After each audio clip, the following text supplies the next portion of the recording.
ये जो बिफोर है ये मुझे बताएं टाइम को बता रहा है कि ये सिचुएशन बता रहा है कि हम आपको बादशाह के सामने पेश कर देंगे या बादशाह को पेश करने से पहले पेश कर देंगे।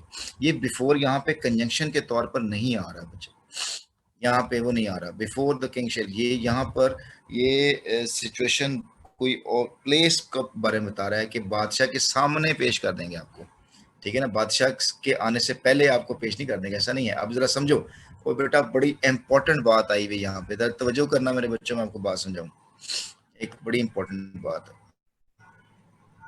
सुने जरा, तो आपको पता चलेगा। जो चीज असल में ना कंफ्यूज करती है बच्चों को, वो ये करती है। देखना जरा, मुझे बताएं, मैंने यहाँ पर एक सेंटेंस लिखा, जस्ट एक सेंटेंस लिख दिया मैंने सेंटेंस लिखा बिफोर द लंच। तो बिफोर द लंच में, before the lunch I read the book, या before the lunch I want to read the book, या read a book। अब मुझे बताएं कि ये जो यहाँ पर जो बिफोर है, इसका क्या रीजन, क्या तुक बन रहा है, या इसका क्या मतलब बन रहा है। अब आप देखें, before the lunch was completed, before the lunch is completed, I want to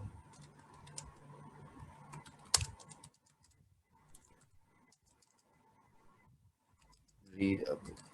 अब इन दोनों में डिफरेंस फील कर रहे हो बच्चों कोई? Yes sir. Before the lunch is complete, क्या डिफरेंस है?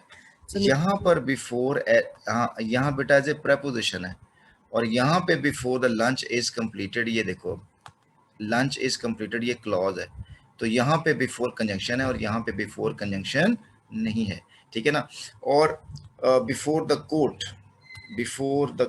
हम कहते हैं जी कि बिफोर द जज, the man was presented before the judge। आपके सर यहाँ पे तो जज बिफोर आया हुआ है, तो ये बिफोर कोऑर्डिनेटिंग, ये सबऑर्डिनेट कंजंक्शन है बेटा। बिफोर के बाद तो जज लिखा हुआ है, और जज तो नाउन है। इसका मतलब ये है कि यहाँ पे बिफोर प्रपोजिशन के तौर पर इस्तेमाल हो रहा है, ठीक है। समझ गए बात को, समझे बेटा कि नहीं? इसलिए यहाँ पे बिफोर कंजंक्शन नहीं है, यहाँ पे बिफोर प्रपोजिशन ऑफ प्लेस या इस तरह की और कमी को दे रहा है, ठीक है। चले बेटा जी आगे। और सिद्रा ने भी हाथ खड़ा किया। जी सिद्रा बच्चा बोलो, बात करो बेटा। सर एग्जांपल अगेन एक्सप्लेन कर देंगे जो लंच वाली आपने दी है। हाँ लंच वाली मैंने बेटा आपको बिफोर का बताना चाहा कि जो बिफोर होता है ना बेटा, बिफोर प्रपोजिशन भी होता है और बिफोर कंजंक्शन भी होता है, ठीक है बेटा। I want you to send me a text writing on it before as a preposition, before as a conjunction. हमें कैसे पता चलेगा इनके तौर पर इस्तेमाल हुआ है, जल्दी से बताएं कैसे पता चलेगा जल्दी। बिफोर के बाद क्या होने वाला है? बिफोर के बाद क्या आता है बेटा? जल्दी से, बिफोर के बाद नाउन आता है बच्चों, नाउन आता है, ठीक है। और बिफोर एज ए कंजंक्शन के तौर पे क्लॉज आ रही होती है, मतलब बिफोर वी कुड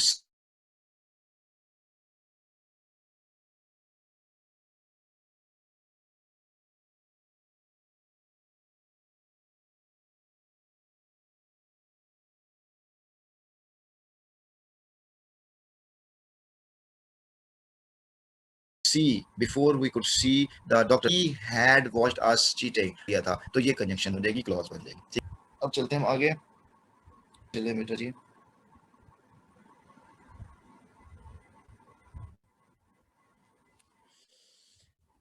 अब हम चलते हैं बेटा जी सबऑर्डिनेटिंग कंजंक्शंस की तरफ। इसकी बड़े एग्जांपल को देखें हम।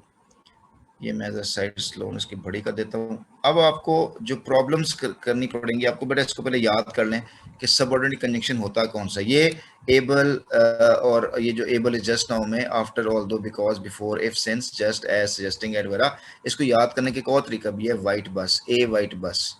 A white bus is a common mnemonic that will remind you about a set of conjunctions that is marker of dependent clauses. A dependent clause is a phrase that must be attached to an independent clause, a series of words that can stand on its own as a sentence to make grammatical sense. Below, you will find the words or phrase that the letters A white bus stands for. ठीक है जी। लो बेटा जी, subordinate conjunction example आने वाली बेटा जी, after. अब मुझे भी देखो, after the dinner we will go see a movie, यहाँ पर आफ्टर एज ए कंजंक्शन नहीं के तौर पर आया हुआ। Although, after we had complete our dinner we will go see, तो तब ये होगा although I had rather not I will make. अब ये ऑल्दो के बाद देखो क्लॉज आ रही है, एज यू नो क्लॉज आ रही है।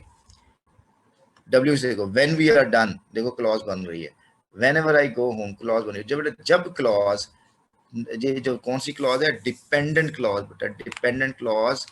डिपेंडेंट क्लॉज जब सब्जेक्ट के सेंटेंस के पहले हिस्से में आती है और उस, तो उसके बाद हम कॉमा लगाते हैं। देखो यहाँ कॉमा लग रहा है सब में।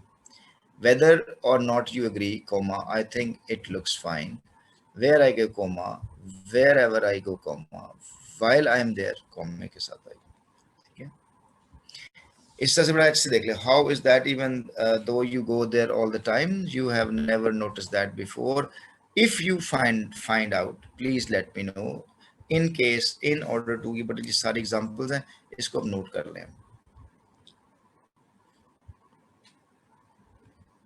जी बेटा बोलें, आप बात कर सकते हो, माइक खोल दिया मैंने। Sir, for the 9th phrase, it says, while I'm there, I play music on a jukebox. Is it supposed to play I'll, I'll,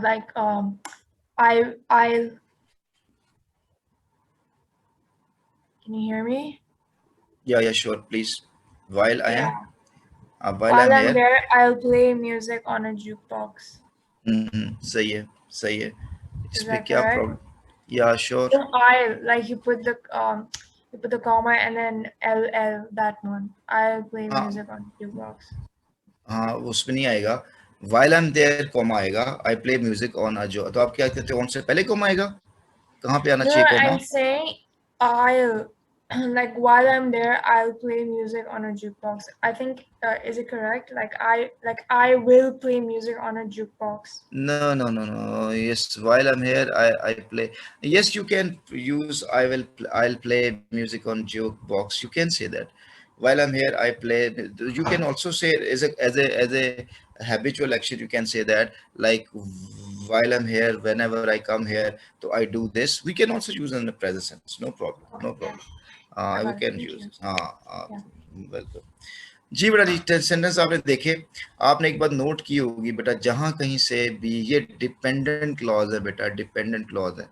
जहां कहीं डिपेंडेंट क्लॉज का सेंटेंस आगाज हो रहा है बेटा, ये देखो आपको मार्क, आपको कॉमन नजर आएगा, that I like wearing red has. अच्छा ये बेटा जो ना, that I like wearing red, ये नाउन क्लॉज, इसलिए कॉमन नहीं आ रहा। बाकी बेटा जी जितनी भी क्लॉज आती है नाउन क्लॉज के अलावा, वो कॉमे के साथ रहेंगी। Though I'm flexible, comma, even if it is true, comma, even though I'd heard the songs, comma, ever since I mastered, comma, because I've been here before, comma, before I saw the house, comma, I was really to put। अच्छा आप मुझे बताएं, यहाँ before का जो जिक्र हुआ है, ये बताएं प्रेपोजिशन है या कंजंक्शन है, कौन बताएगा मुझे? बिफोर यहाँ पर, बिफोर यहाँ पे कंजंक्शन है, क्योंकि देखो I saw the house, I subject है और सॉ वर्ब के तौर पर आया हुआ है, तो ये कंजंक्शन होगा। बिफोर आई सॉ द, उससे पहले मैं घर देखूं, I was ready to just rent an apartment, I was ready to just rent an apartment, तो मैं तैयार था कि इसको अपार्टमेंट को जस्ट किराए पे दे दूं। इसके बाद जी अनलेस और until B use, unless use हो सकता है प्रेपोजिशन के तौर पे, unless the vacation, unless the of वगैरह।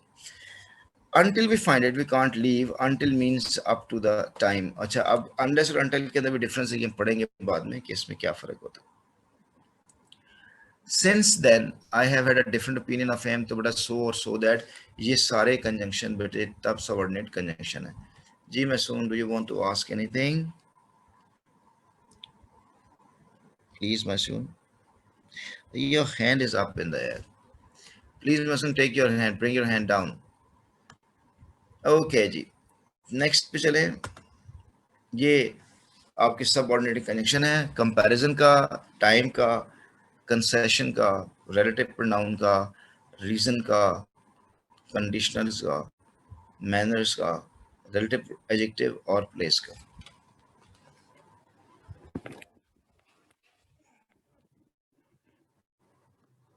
अच्छा, ये जो देन रादर, ये इसके मैंने किसी और स्टाइल से लिखा हुआ है। अब बेटा जी कोरिलेटिव कंडीशन की बात करते हैं। कोरिलेटिव कंडीशन क्या करता है, इसके दो पार्ट होते हैं। जहां कहीं नीदर आएगा वहां नॉर आएगा, जहां कहीं नो है वहां पे और आएगा।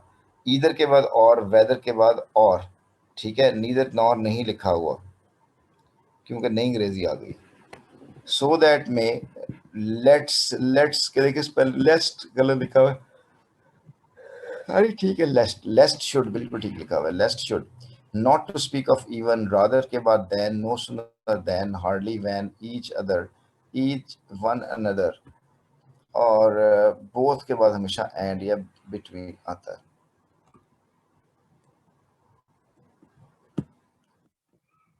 ये बेटा जी आपकी ग्रुप, ये जो ना ग्रुप्स, ये मैंने ग्रुपिंग में किया हुआ ताकि सारे आसानी से याद हो जाए हमको। सो दैट में lest should, not to speak of even, rather than, और ये नो सूनर देन, ईच के साथ अदर, वन के साथ, ये ना कॉम्बिनेशन है कि अगर आपने ईच लिखा है तो अदर होगा, वन है तो अनदर होगा, बोथ है तो एंड या बिटवीन यूज होगा, और ऑल है तो एडजॉइनिंग, इकट्ठे होकर बात करनी। इस तरह से एज और as, so that, as if, were, ये बड़े सारे कॉम्बिनेशन में आते हैं। जी मामा बेटा बात करोगे,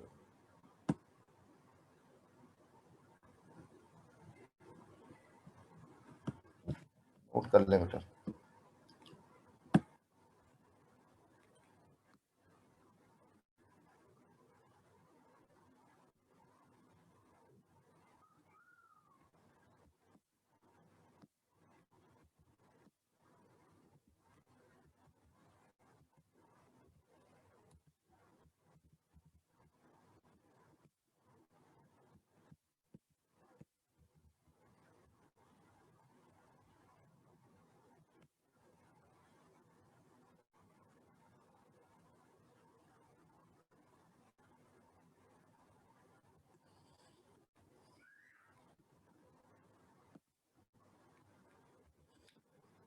अच्छा, अब हम कोरिलेटिव कंजंक्शन एग्जांपल बेटा जी देख लें।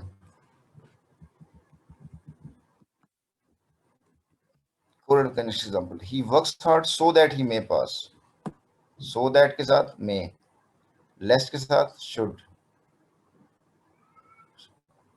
not to speak of the example.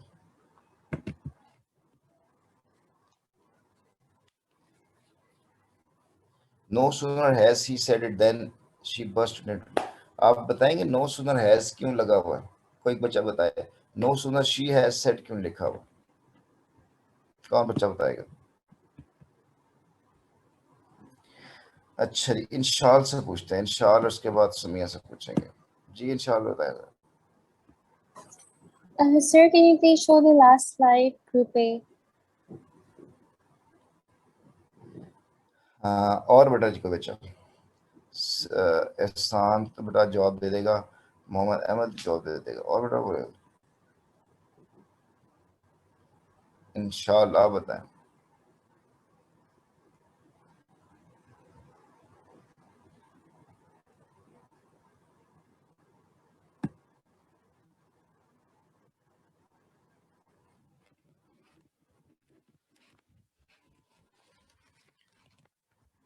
जी बच्चों, एहसान आपकी बात नहीं हुई। जी अहमद, मरियम इकबाल करें ये बात। बताना था आपने कहा था इधर हैज, तो क्योंकि इधर इन्वर्जन हो जाएगी, क्योंकि नो सुन रहा ना, नो से कुछ वर्ड। शाबाश शाबाश, गूगल देखे बेटा। ये है आपको बताया, मैंने पढ़ाया नहीं पढ़ाया आपको मैंने सब्जेक्ट एग्रीमेंट, कि जब हम सेंटेंस का आगाज करते हैं नेगेटिव से, she asked me to watch her count money lest, किधर चले गए वहां पे, चलो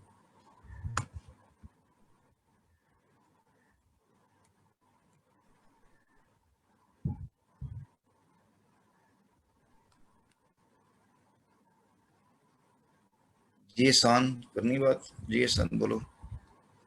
सर मैंने बता दिया कि इन्वर्जन हो गया। बट बेटा फिर माइक बंद किया करें, बेटा माइक बंद कर दी करें, हाथ नीचे कर ले करें। लो जी, कॉम्बिनेशन ऑफ टेंस। अब हम बात करेंगे कॉम्बिनेशन ऑफ टेंसेस की मेरे बच्चों। कॉम्बिनेशन टेंसेस है, पाकिस्तानी सेंटेंस है ना मजेदार। पाकिस्तानी सेंटेंस कैसा होगा?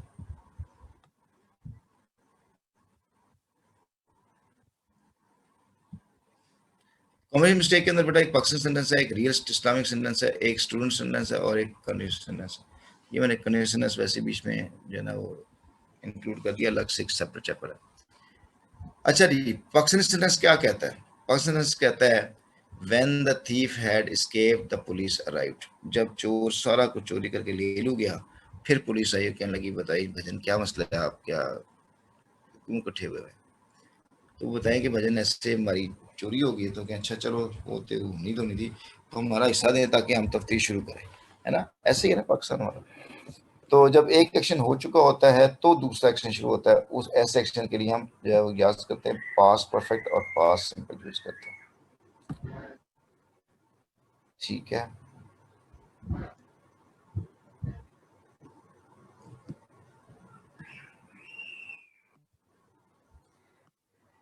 इस तरह से बेटा जी ये स्टूडेंट सेंटेंस भी है एक।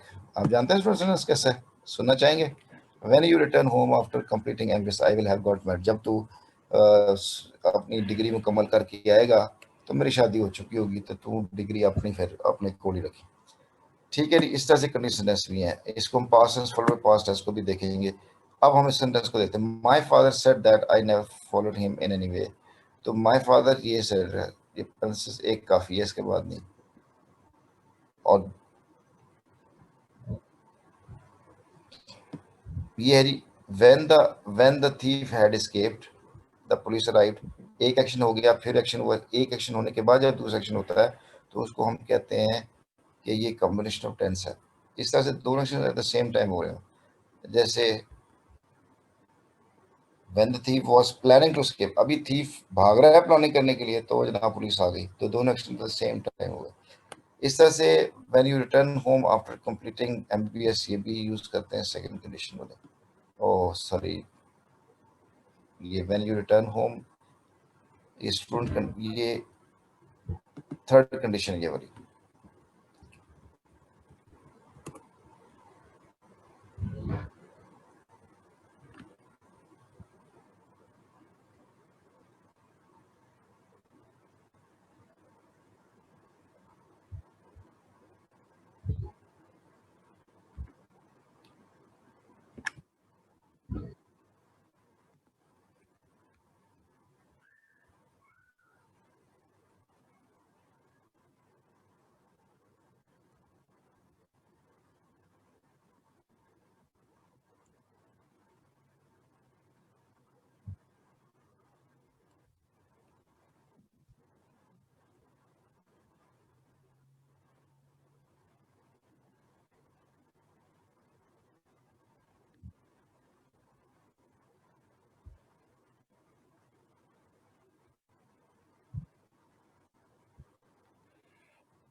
अच्छा बेटा, इसी तरह से कोलोकेशन का भी होता है। कोलोकेशन क्या कहता है? कॉलम कहता है words are used together in group. Fixed phrases होती हैं वर्ड, और जैसे नाउन प्लस नाउन होता है, एडजेक्टिव प्लस नाउन होता है, नाउन प्लस वर्ब है। जैसे हमने ये पढ़ा round of floss, soft rain, a blue voice और लाइन रोड, स्नो फॉल्स। ये लीगल सेंटेंसेस है जो हमने फॉलो करने हैं। और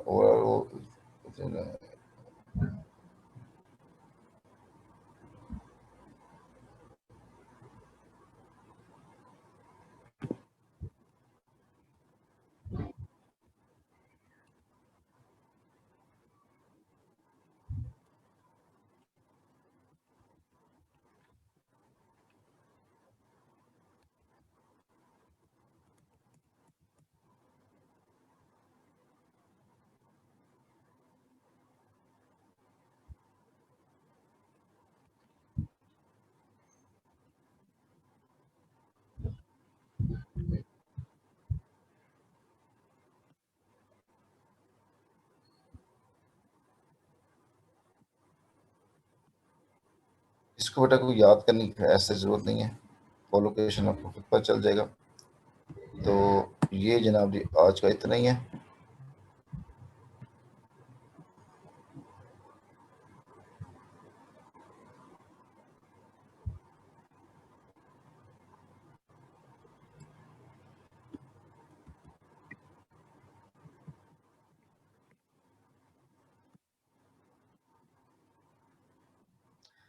कल बेटा जी इसका मैं आपको टेस्ट दूंगा, ये कॉम्बिनेशन मिस्टेक का, ठीक है।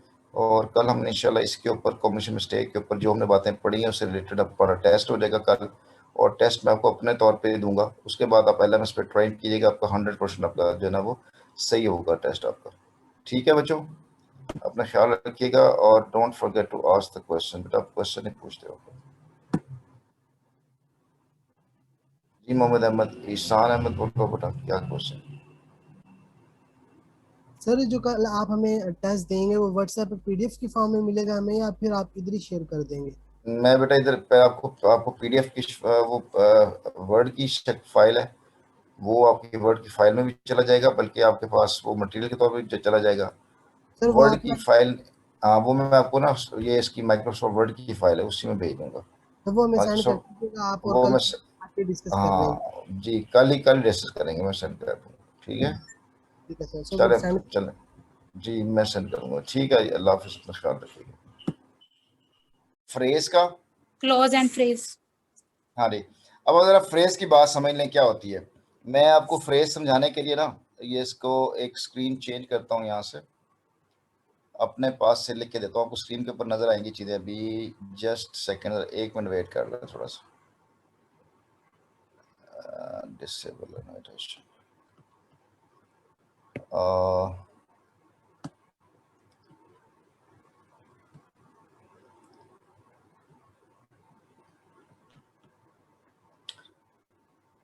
हाँ हाँ हाँ हाँ हाँ किधर चले।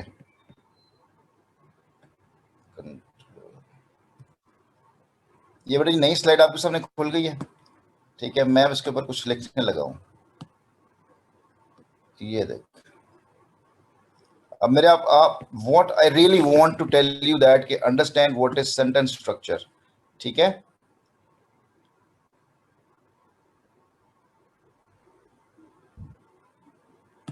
Recording in progress.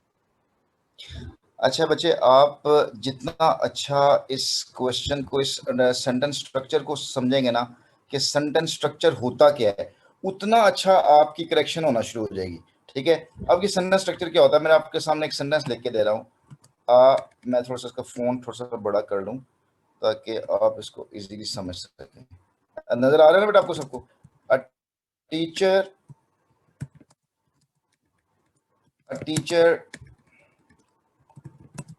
In the class, ठीक है जी। मुझे बताएं मैं फुल स्टॉप लगाऊं कि कॉमा लगाऊं इसके ऊपर, मुझे कौन बताता जाएगा साथ साथ, जल्दी बोलें।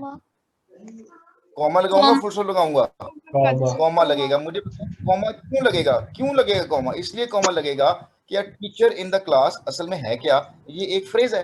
क्यों फ्रेज है? इसलिए कि इसके अंदर कोई वर्ब नहीं है। मैंने ये कहा a teacher in the class is teaching, ये मैंने वर्ब ऐड कर दिया। इस वर्ब के ऐड करने से यही जिसे आप फ्रेज कह रहे थे, अब ये क्लॉज बन गई है, ठीक है ना।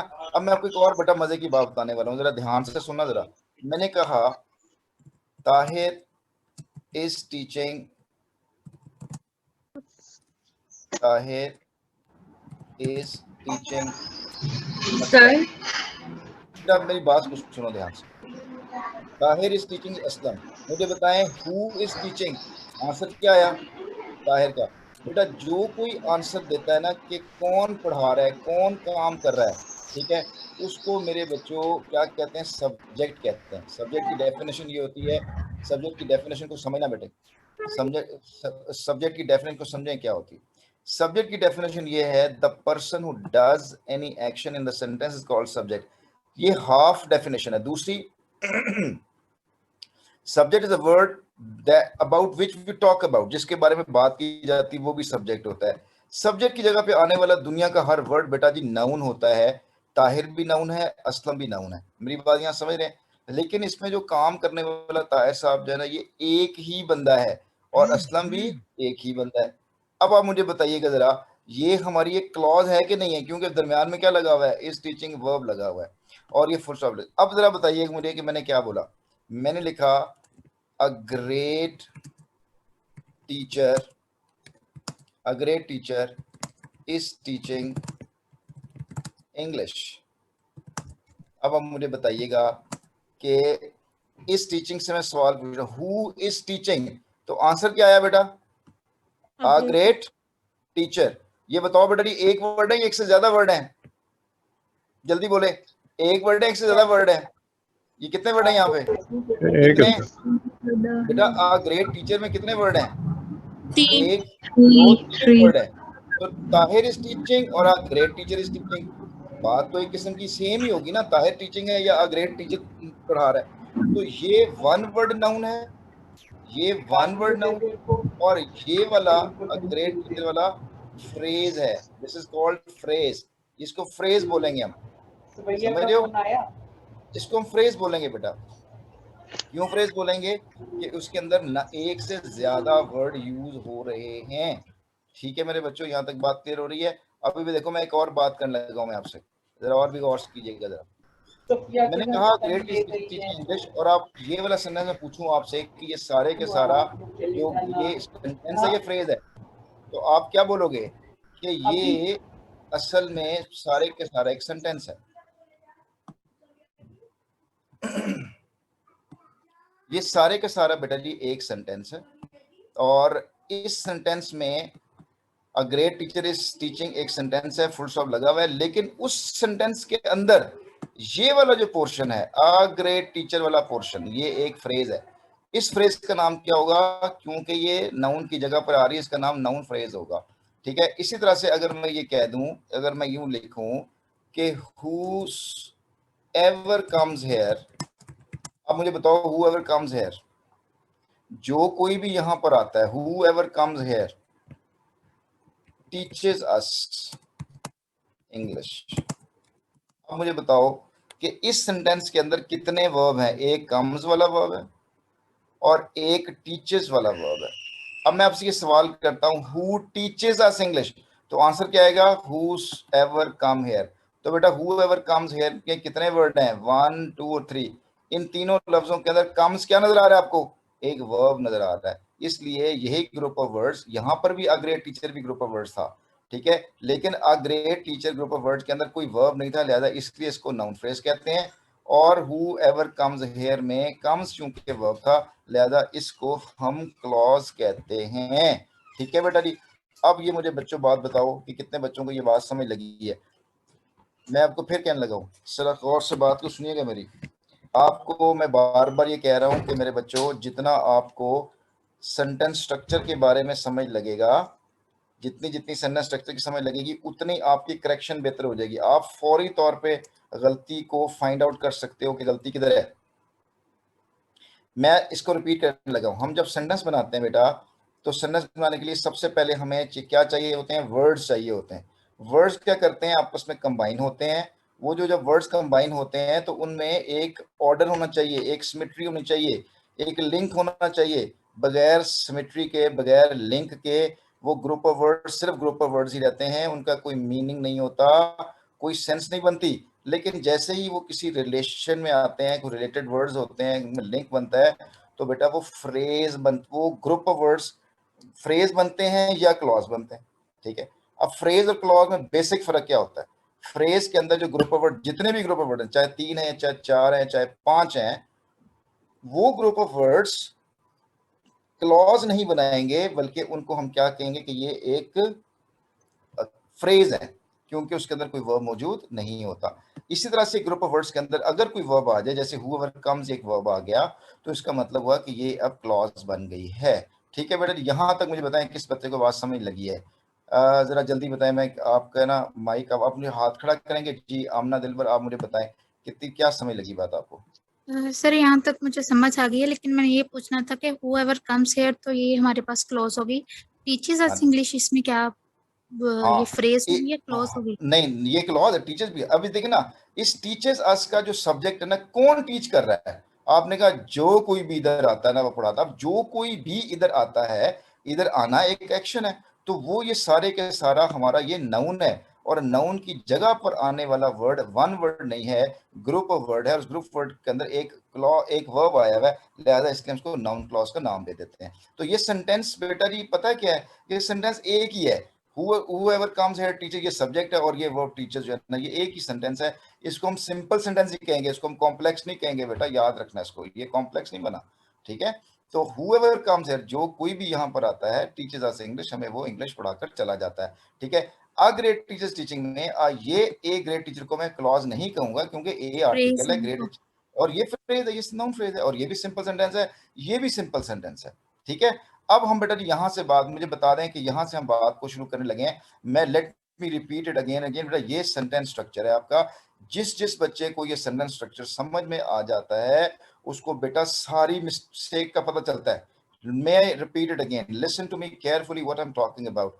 If we need words to make sentences, but we cannot get sentences unless we have phrases, unless we have clauses. तो क्या होता है कि when words are combined in a specific order, they may become a phrase or they may become a clause.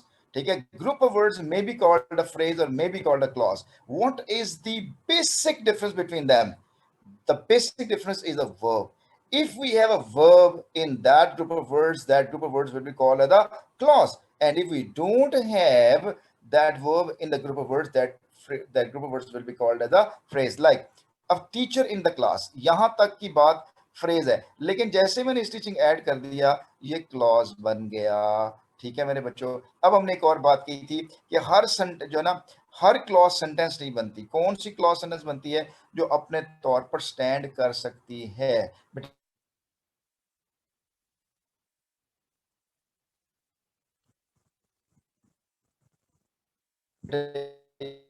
ये बात भी समझ लगी। अब मुझे बताएं यहाँ पर whoever comes here में अगर हम बात करें, कर सकती है? नहीं कर सकती। इस क्लॉज के बारे में कोई हमसे पूछे, इफ somebody ask me कि who comes here वाली जो क्लॉज है, इस क्लॉज का नाम क्या है, तो मैं कहूंगा कि ये एक डिपेंडेंट क्लॉज है। क्यों? whoever, जो कोई यहाँ आता है, जो कोई यहाँ आता है, मुझे बात तो सब कंप्लीट नहीं हो रही। मैं पूछूंगा भाई क्या है, जो कोई आता है तो क्या करता है वो, तो मैं बताता हूँ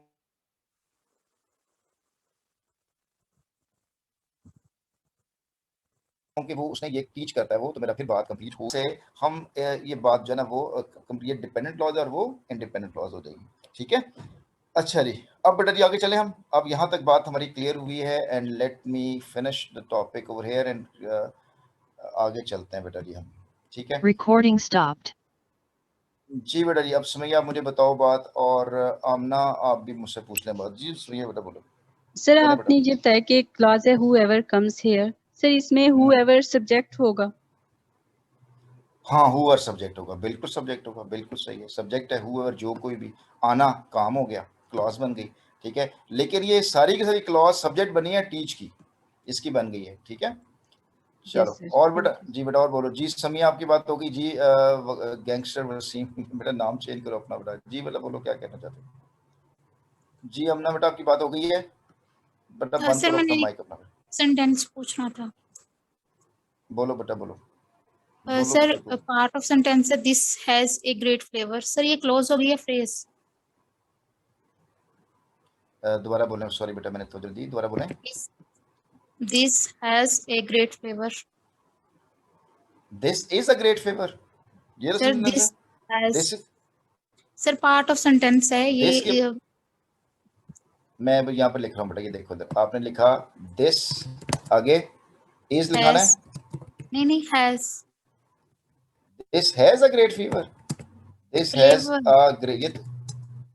This has आगे बोलो। Sir, great. Great. This has a great. This has a great flavor. ठीक हो गया। लो बेटा ये आपको has नजर आ रहा है? Has नजर आ रहा है बेटा आपको? This has. ये helping verb. Wherever you have helping verb और main verb, बेटा जी वो क्लॉज बन जाती है, और क्लॉज में आपने क्या कर दिया कि फुल स्टॉप भी लगा दिया और आपने इसको कंप्लीट कर दिया।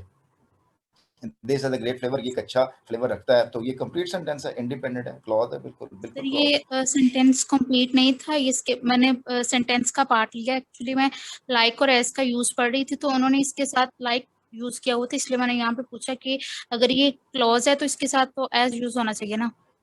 हाँ बिल्कुल आपकी बात ठीक होगी बेटा, लाइक और एस के बाद हम क्लॉज यूज करते हैं, लाइक के बाद नाउन यूज करते हैं, लेकिन बेटा ये कोई पक्का ठक्का रूल नहीं है, कोई ग्रामर का ऐसा रूल नहीं है कि हम चेंज नहीं कर सकते इनफॉर्मल के अंदर। और जो कुछ ऐसे अब ये अमेरिका के अंदर ये चीजें अब ये कॉमन चलना शुरू हो गई हैं, एज ए तौर के ऊपर भी इसको इस्तेमाल किया जाता है, तो ये नहीं है। ये हम जब लैंग्वेज को समझेंगे ना, स्ट्रक्चर को समझाऊंगा बेटा इसका मीनिंग क्या बन रहा है, इसका दो तरह का स्ट्रक्चर बनता है, एक सिंटेक्स पे, एक सिमेंटेक्स पे। हम सिमेंटेक्स का लेवल भी अंडरस्टैंड करेंगे, ये बेटा ये क्लॉज है, ये कोई वो नहीं है, ठीक ओके है। सर। हाँ जी बेटा जी। एहसान बेटा बोलो आप क्या कहना चाहते हो, एहसान। सर अगर इधर आता हुज एवर कम हियर, मतलब कम्स की जगह कम आता तो फिर ये प्लूरल बन जाती जो क्लॉज है। whoever कम लगा देते, यहाँ पे हम whoever कम लगा देते, तो फिर ऐसे कर आगे देते। आगे टीच आएगा सिर्फ। हाँ नहीं नहीं नहीं बेटा, noun clause most of the time singular होती है, whoever कम हेयर भी आ जाए जो, लेकिन बेटा यहाँ पे हम whoever कम हेयर, जो कोई भी लोग यहाँ पर आते हैं, जो कोई भी आते हैं, तो यहाँ पर आएगा टीचर्स, जो भी लोग यहाँ पर आता है, नहीं बेटा नहीं, वो हम ये सेंटेंस नहीं बनेंगे। या हम यूं कह लें एनीवन हु कम्स हियर, तब भी सेंटेंस लगेगा। whoever कम्स हियर, जो कोई भी यहाँ पर आता है, बेटा बात whoever के साथ हम सिंगुलर लगाएंगे, प्लूरल मुश्किल लगेगा यहाँ पे नहीं। तो नाउन क्लॉज 90% केसेस में बेटा सिंगुलर होती है, सिंगुलर होती है, ठीक है। नाउन क्लॉज 90% केसेस में सिंगुलर होती है बेटा, सिंगुलर होती है, ठीक है। चलो बेटा जी आगे बताएं, मरियम इकबाल आप बोलो क्या कह रहे हो जी मरियम। सर ये whoever comes here आपने कहा, इसके बाद अगर कॉमा लगाएं, सर मुझे कॉमा में नहीं कंफ्यूजन होती है, कॉमा कहाँ पे लगाना चाहिए और कहाँ पे नहीं नहीं। नहीं, मुझे आप बताओ बेटा, मुझे आप ये बताए, मैंने कहा ताहिर इज टीचिंग है, तो ताहिर और इसके दरमियान कॉमा लगा हुआ है, नहीं लगा हुआ ना, ये सब्जेक्ट है, ये वर्ब है। अब देखो अ ग्रेट टीचर और इसके दरमियान कॉमा लगा हुआ है, लगा हुआ है, नहीं लगा हुआ, क्योंकि नाउन फ्रेज है, और यहाँ पे नाउन क्लॉज है, सब्जेक्ट के तौर पे काम कर रही है, तो बेटा इसके बाद हमने कॉमा क्यों लगाना है, नहीं लगता बेटा। whoever comes here teaches us, ठीक है ना, और whoever calls us, ठीक है ना, गेट्स द रिस्पॉन्स, कॉमा नहीं आएगा बेटा इसके साथ, ठीक है। चलो चलें बेटा जी, बंद करें अपने वाइट में। चलो जी मेरे बच्चों, मरियम आपकी बात भी क्लियर होगी, आप नीचे करें अपना। अब हम बेटा जी इसी बात से हम आगे चलते हैं, आई होप सो कि यू गॉट दैट पॉइंट, आपको ये बातें समझ में आई होंगी। और देखो बच्चों, मैं आपको साथ साथ व्हाट्सएप मैसेज के ज़रिए से आपको ये चीज़ें मैं साथ साथ लेके चल रहा हूँ। आप मुझसे बेटा क्यों नहीं, मतलब बड़े कल भी देखो थोड़े बच्चों का रिस्पांस आया है, मैंने इतने बच्चों को मैसेजेस किए हैं, बहुत थोड़े बच्चे आगे से रिस्पांस करते हैं, वो समझते पता नहीं क्या है कि रिस्पांस करने से, क्वेश्चन करने से क्या हो जाएगा, ठीक है। अब बेटा हम आगे इधर जा रहे हैं। नेक्स्ट हमारे पास है how to identify clause, clause को कैसे बेटा जी आइडेंटिफाई करना है। अब बड़े ध्यान से समझना, एक है इंडिपेंडेंट क्लॉज, हमने इस पर बात कर ली, दूसरी क्लॉज है हमारी डिपेंडेंट क्लॉज होती है। और इंडिपेंडेंट क्लॉज डिपेंडेंट क्लॉज को फर्क कर, इंडिपेंडेंट क्लॉज होती है जो अपने तौर एग्जिस्ट करती है, डिपेंडेंट जो एग्जिस्ट नहीं कर सकती। फर्क करने वाली चीज बेटा जी कंजंक्शन है, कंजंक्शन फर्क करती है। कैसे? सर ताहिर इज टीचिंग, बेटा बताओ सर ताहिर से पहले कोई कंजंक्शन लगा हुआ है, नहीं लगा हुआ। इज टीचिंग वर्ब है, सर ताहिर नाउन है, ये क्लॉज बन गई, मेन क्लॉज बन गई। मेन क्लॉज का नाम बेटा independent clause, master clause, main clause, ये सारे एक ही नाम है। स्टूडेंट्स आर स्लीपिंग, बेटा मुझे बताओ स्टूडेंट से पहले कोई कंजंक्शन लगा हुआ है, नहीं लगा हुआ। कौन स्लीप कर रहा है? स्टूडेंट स्लीप कर रहा है, बेटा ये भी इंडिपेंडेंट क्लॉज है, कॉमे लगे हुए हैं, ये इंडिपेंडेंट है, एक ये इंडिपेंडेंट क्लॉज है। अब देखो मेरे बच्चों, इस क्लॉज में देखो सेम लिखा हुआ है सर ताहिर इज टीचिंग, लेकिन यहाँ पे कॉमा लग गया, यहाँ फुल स्टॉप लगा हुआ, किस वजह से? इस भाईजान इफ की वजह से, इस इफ साहब ने, इस इफ कंजंक्शन है, इस इफ भाई साहब ने पूरी क्लॉज को लूला लंगड़ा कर दिया, उसको डिपेंडेंट कर दिया, उसका अपने वजूद को उससे छीन लिया। इसका मतलब ये होता है कि अगर सर ताहिर पढ़ाते हैं, अगर सर पढ़ाएंगे, तो अब क्या करेंगे आगे, जब तक बात पिछली बात क्लियर नहीं होगी अगली बात नहीं जा सकती। इसी तरह से व्हेन सर ताहिर टीचर्स, अब इस व्हेन ने सर ताहिर टीचर्स के सेंटेंस को जो है वो डिपेंडेंट कर दिया है, अपाहज कर दिया है, इनवैलिड कर दिया है, और उसको बिल्कुल ही उसकी कमर तोड़ के रख दी है। क्यों? व्हेन सर ताहिर का मतलब है जब सर ताहिर पढ़ाते हैं तो क्या होता है, आगे हमें बात लिखनी है, जब तक लिखेंगे नहीं बात क्लियर नहीं होगी। इसी तरह से जब मैं कहता हूं कि after sir Tahir had taught, और जब सर ताहिर पढ़ा चुके होंगे या पढ़ा चुके थे, अगेन बेटा यहाँ पे एक आगे क्लॉज आएगी, जब तक आगे क्लॉज नहीं आएगी पिछले इस मीनिंग का कोई वर्ड नहीं समझ लगेगा। और इस ये किसकी वजह से हुआ, इस आफ्टर की वजह से हुआ। गोया बेटा एक क्लॉज को डिपेंडेंट या इंडिपेंडेंट कराने वाली चीज क्या है बेटा, कंजंक्शन है, कंजंक्शन है, कंजंक्शन, ठीक है। और वो कंजंक्शन कौन सी है, एक इफ है, एक व्हेन है और एक आफ्टर है। ये चंद एक क्लॉज मैंने यहाँ पे लिख दी हैं। इन कंजंक्शंस को बेटा जी आपने समझना है, इसको देखना है, ये सेंटेंस में कैसे यूज हो रही हैं, कैसे स्ट्रक्चर बन रहा है, इसके ऊपर आपने फोकस करना है, ठीक है। अब देखो बेटा जी, कंजंक्शन की टाइप 4 होती हैं। एक होता है कोऑर्डिनेटिंग कंजंक्शन या कोऑर्डिनेट कंजंक्शन, ज्यादा बेहतर वर्ड होता है कोऑर्डिनेट कंजंक्शन। दूसरा बच्चों हम करते हैं सबऑर्डिनेट कंजंक्शन, सबऑर्डिनेट कंजंक्शन, इसको सबऑर्डिनेटिंग कंजंक्शन। तीसरा बेटा जी कोरिलेटिव कंजंक्शंस कहलाते हैं, कोरिलेटिव कंजंक्शंस, ठीक है। अब बेटा मुझे बताओ, पहले इनको याद करो जरा बेटा, कितनी टाइप्स की कंजंक्शन होती हैं, सब coordinate conjunctions, subordinate conjunction, correlative conjunctions, ठीक है। बताओ बेटा किसको याद हो गया। मुझे आप ऐसा करें, सारे बच्चे बगैर स्क्रीन को देखे हुए मुझे टेक्स्ट मैसेज करें, ताकि पता चले कितने बच्चे मुझे सुन रहे हैं और कितने एक्टिवली इन चीज़ों को अंडरस्टैंड कर रहे हैं। जल्दी जल्दी बेटा जी बोले। सबसे पहले किसका मैसेज, मुझे आपने ये तीनों लिखने हैं, कोऑर्डिनेट, जरा मुंह से बोल के ना, और बेशक अपना ऑडियो मैसेज भेज दें। Coordinate conjunction, subordinate conjunction, correlative, coordinating भी बोलते हैं, सबऑर्डिनेटिंग भी बोलते हैं। शाबाश, ये बेटा जी बगैर देखे आपने इसको बोलना ताकि आपको चीजें क्लियर होने। शाबाश शाबाश। कितने बच्चों का मैसेज आ रहा है मुझे, 1 2 3 4 5 6। अब आप देख लो कि आपका रिस्पॉन्स कैसा है और आप कितने जनाब अटेंटिव हो कि चीज़ों को सीखने में। बेटा मैं आपको एक बात बताऊँ, जब इंसान सीखने पे आता है ना, तो बेटा वो कायनात की हर जर्रे को समझ जाता है। लेकिन अगर वो सीखने पे ना आए, उसके पास चीज़ें मौजूद हों, वो फिर भी नहीं सीख पाता। ये 3 चीज़ें बेटा याद कर लेनी है आपने, coordinate conjunction, subordinate conjunction, correlative conjunction. इनकी अब शक्लें याद कर लेनी है आपने बेटा, शक्ल याद करनी है इसकी, ठीक है। शक्ल बेटा कैसे याद करेंगे, जी वकार बेटा बोलो क्या कहना चाह रहे हो। जी Sir, Waqar please. isn't there also an adverbial conjunction as well? Yeah, of course, they are also. We will talk about them later. Just let me take from the beginning, and then we will go to the advanced level. Yes, we'll talk about it. Thank you very much. जी बेटा जी, coordinating conjunction समझे बेटा, ये क्या होता है। Coordinating conjunction आ रहा है आपके सामने, कोऑर्डिनेटिंग। ये बेटा जी कोऑर्डिनेटिंग कंजंक्शन है फैन बॉयज, जिसको आसानी से कहते हैं फैन बॉयज। ये बेटा जी सभी बच्चों को पता है। जी वकार हसन, आपकी बात हो गई हुई है, आप दोबारा बात करनी है आपने। जी वकार,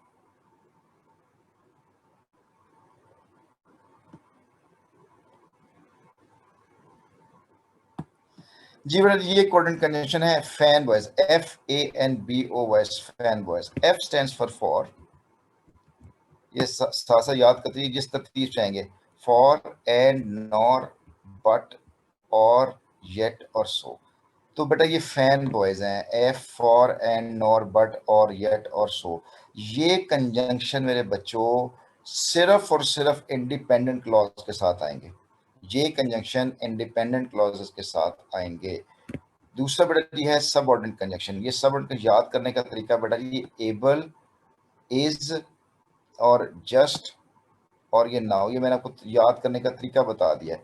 इंग्लिश लैंग्वेज के अंदर, पूरी इंग्लिश लैंग्वेज में 49-50 करीब सबऑर्डिनेट कंजंक्शन है, वो सारे मैंने यहाँ लिख दिए हैं। फैन बॉय सिर्फ और सिर्फ जो है ना वो कितने हैं जी, 7 है। FAN फैन, ये बेटा 4 3 7 कोऑर्डिनेटिंग कंजंक्शन है पूरी इंग्लिश लैंग्वेज के अंदर। और एबल इज जस्ट नाउ जो है ये तकरीबन 40-45 के करीब जो है ना आपके सब ऑर्डिनेटिंग कंजंक्शन मौजूद है। और उसको याद करने का तरीका एबल इज जस्ट नाउ है। ए से बनता है आफ्टर ऑल्दो, बी से बनता है बिकॉज बिफोर, और ई से बनता है इवन देन, और एल से बनता है लेस्ट, आई से बनता है इफ, और एस से बनता है सिंस। जस्ट से खुद जस्ट एज भी, और सजेस्टिंग यू से बनता है अनटिल, अनटिल, अनलेस अनटिल, और ये दैट और दो बनते हैं।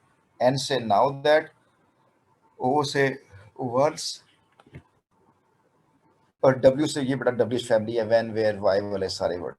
ये कंजंक्शन बेटा जहां कहीं भी आएंगे मेरा बच्चों, ये कंजंक्शन जहां कहीं भी आएंगे, ये सेंटेंस को ये क्या करेंगे, डिपेंडेंट क्लॉज का मार्कर होंगे, डिपेंडेंट क्लॉज का मार्कर होंगे बेटा, डिपेंडेंट क्लॉज, ठीक है, डिपेंडेंट। और ये वाले दोनों इंडिपेंडेंट होंगे, ठीक है बच्चों जी, बात समझ लगी आपको, इंडिपेंडेंट के साथ होंगे, ठीक है जी।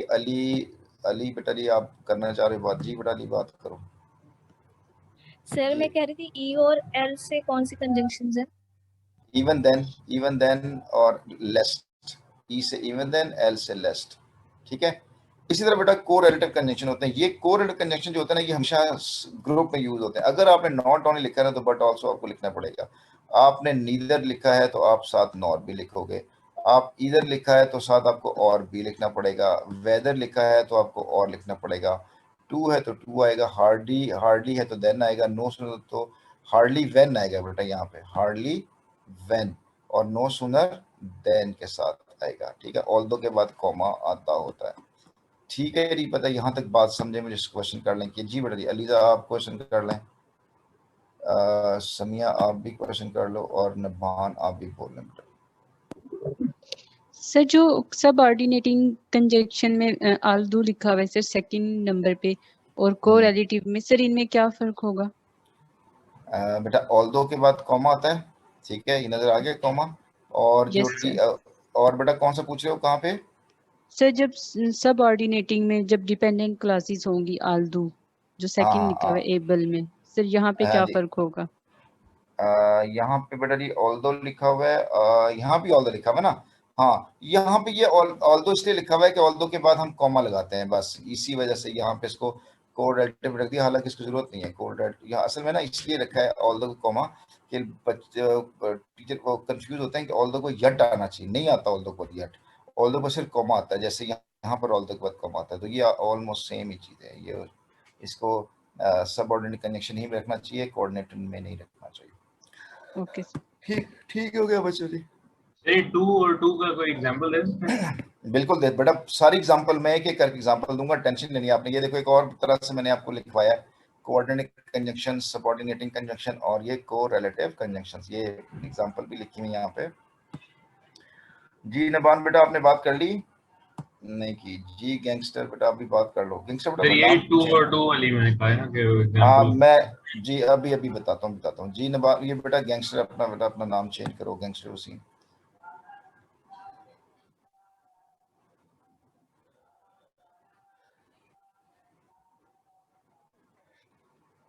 वसीम बेटा, गैंगस्टर वसीम आप बात करना चाहते हो बेटा? हाथ नीचे कर लिया करें। जी गैंगस्टर बेटा बात करो। जी बेटा सर वो पिछला स्लाइड एक बार दिखा दे सर। वो बेटा मैं पिछले स्लाइड तो स्लाइड कर दूंगा, अपना नाम बेटा चेंज करो, आप नाम आपने गैंगस्टर लिखा हुआ। हाँ नहीं सर वो भाई के मोबाइल में ले रही हूँ ना सर, तो उसमें खुद अपना नाम रखा हुआ है। अच्छा वो भाई को भाई हम आपसे बहुत डरते हैं, तो आपको उठा के ले जाएगा तो हम क्या करेगा, ठीक है। अच्छा हाँ उसको भाई जरा नाम चेंज कर दो, हमें खौफ आता है। अच्छा अभी बेटा ये पहली स्लाइड उनको दिखा दी, यहाँ तक आते हैं क्लियर हो गई चीजें, ठीक है। चलें बेटा जी हम आगे लेके चल रहे हैं बातों को, चलें बेटा आगे। चलो ये आप जरा देखिएगा ले जी। अब हम एक नई टेक्निक नई बात करने लगे हैं, जरा ध्यान से देखिएगा। जी नबान आपकी बात हो तो गई, आपने फिर हाथ खड़ा किया हुआ। जी मरियम इकबाल, मरियम क्या कहना चाह रहे?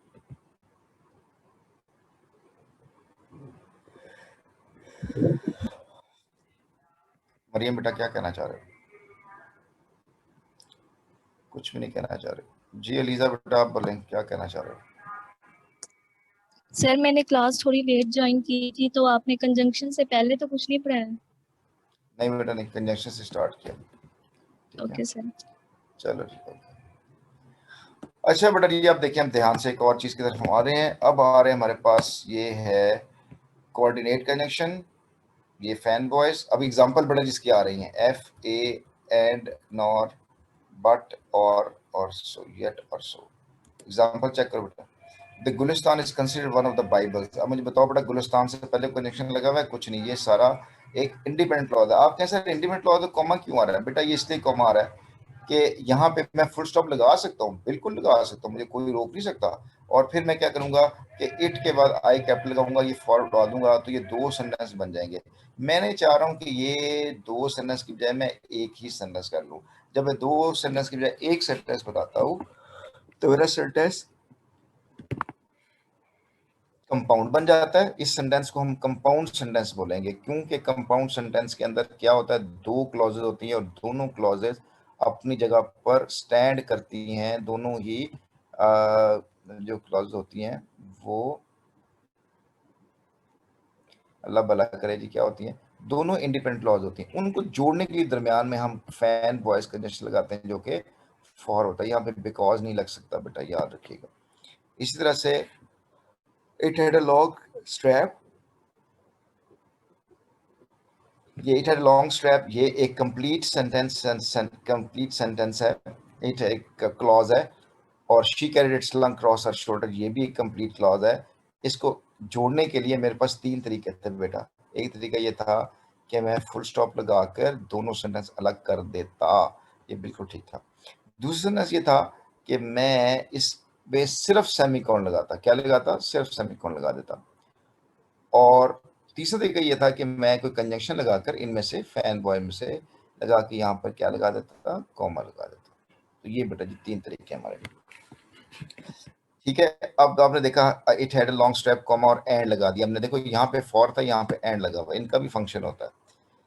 The woman did not watch the boy nor, अब ये देखो डिड नॉट के बाद हम आमतौर पे क्या लगाते हैं, नॉट लगाते हैं। देखो नॉट से पहले कॉमा लगा हुआ।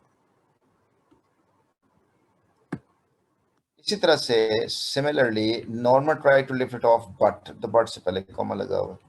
इस तरह से we will dig it the grave और बिफोर द किंग, तो ये जो और है इससे पहले भी कॉमा लगा हुआ।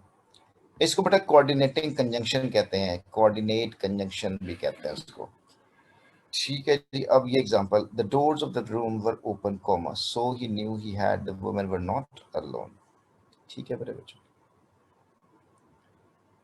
ये एग्जांपल है for and not but or yet so की।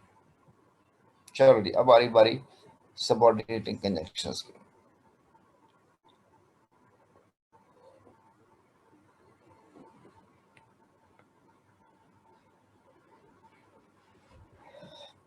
अच्छा जी बच्चों का मैसेज मैं ले लूं जी। बेटा लीजा बेटा क्या बात करना चाह रहे हो जी? बच्चे बात करो जी। लीजा सर वो गलती जी। मोहम्मद अहमद आप करना चाह रहे हो बात? मोहम्मद अहमद बेटा अपने ना चेक करो कि आपके हाथ जो है ना सर जी पिछली स्लाइड अहमद। जरा, सर पिछली स्लाइड दिखाइएगा।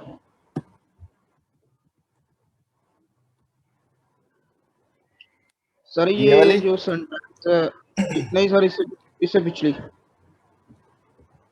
ये वाली, इससे पीछे सर वाली? ये, हाँ जी ये वाली सर ये जो थर्ड सेंटेंस है, the woman did not, sorry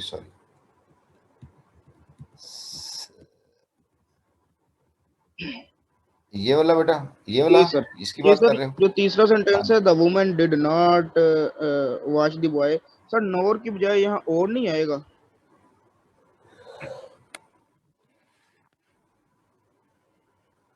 ये ना ये भी कंट्रोवर्शियल है। सर डिड नॉट के एलएमएस पे ना लेक्चर लिया था सर ने, कहा था कि नॉट, नेवर, इसके बाद मतलब कि और आता है, और का कॉम्बिनेशन होता है, नो नॉट नेवर।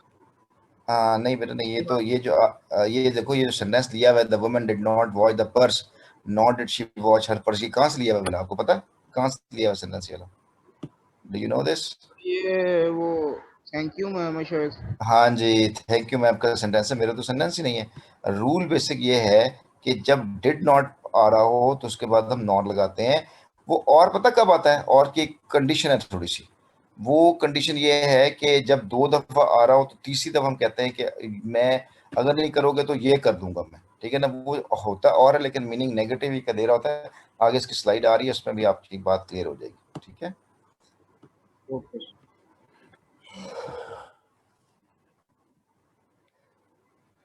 जी मोहम्मद अहमद, बात होगी आपकी। एहसान बेटा जी क्या बात करना चाह रहे हो? एहसान आप बात करें। एहसान जी, सर ये एहसान जो बेटा क्या बात? नंबर 1 2 3 4 5 वाला एग्जांपल है सर, इसमें हमने हम्म, पढ़ा 4 है वो डिपेंडेंट क्लॉज, हाँ डिपेंडेंट क्लॉज की जो है वो बताता है कि डिपेंडेंट क्लॉज, और हम जो ये जो फैन बॉयज हैं ये इंडिपेंडेंट क्लॉजेस के पीछे यूज करते हैं, तो हम इधर बिफोर से पहले और क्यों यूज कर रहे हैं? आपने जो मुझे बताया कि बिफोर क्यों यूज कर रहे हैं, कहाँ पे बिफोर यूज किया हमने? यहाँ पे सर इसी बिफोर स्लाइड पे है बिफोर। हाँ बिफोर से पहले और क्यों यूज कर रहे हैं हम? क्योंकि बिफोर तो डिपेंडेंट क्लॉज की जो होती है वो निशानी होती है ना। अच्छा ठीक हो गया। कहाँ पे लिखा हुआ? यहाँ बिफोर इस सेंटेंस में कहीं लिखा हुआ है? देखिए जरा, देखें तो कहाँ लिखा हुआ है। आपने लिखा हुआ है और के बाद और के बाद बेटा नंबर बोले फिफ्थ वाला सेंटेंस है 1 2 3 4 5 normal try to lift off but it was locked in place.